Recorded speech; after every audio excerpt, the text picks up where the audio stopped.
Hare Krishna.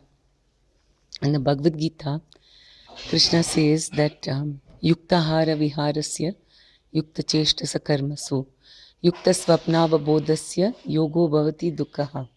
So everything has to be in moderation. We have to eat moderately, not too much, not too less, sleep moderately, and also recreation, also in moderation. So, recreation is also an aspect which is required by the body, because when we are stressed out doing so many activities, then we also need some relaxation.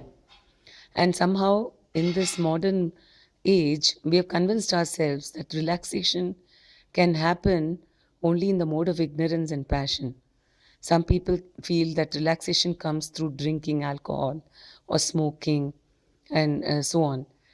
And other passionate activities are watching television or going to discos and so on. So that gives, and so we feel that devotees are in limbo, because what recreation can we do?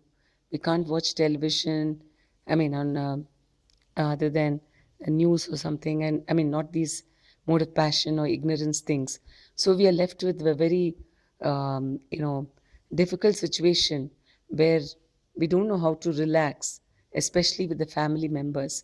And so what happens is we try to keep our devotional life minimum so that we don't get taken away. I mean, so that we don't have to give up all these materialistic mode of passion activities, or we are disturbed with the children, because we have so many generations in the family.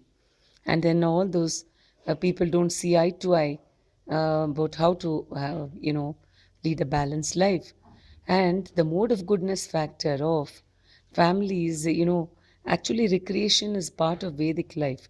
You don't have to do only these mode of passion and ignorance activities.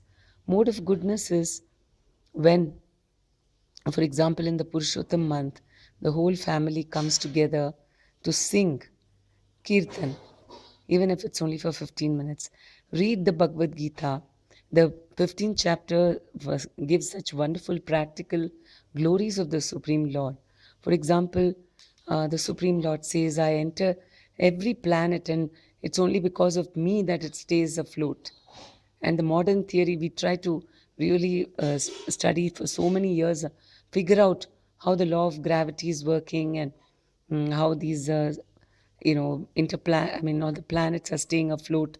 So many different theories, but here it's so nectarian to understand that Krishna is entering and making it stay afloat.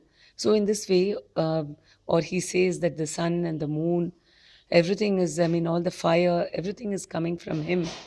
So this is very pleasing to the heart, and the whole entire family can read this together and be really illumined by the glories of the Lord. Or the Srimad Bhagavatam, where Brahma is really glorifying who's the supreme, because he himself is totally bewildered. Finally, he understood that he is nothing compared to Krishna or Vishnu. He is just a small speck compared to Vishnu, and he himself is a small, tiny expansion of the Supreme Personality of Godhead Krishna. And he was completely bewildered, and he understood his mistake, and he reveals wonderful aspects about Krishna's mercy on us and about his glory. So, all these things, if we can sit together, and this is the source of recreation for the family, you'll find that actually devotional service is very exciting, very pleasing, something we can look forward to, and will satisfy all of us and fill our hearts with love. We don't have to keep looking for water in the desert.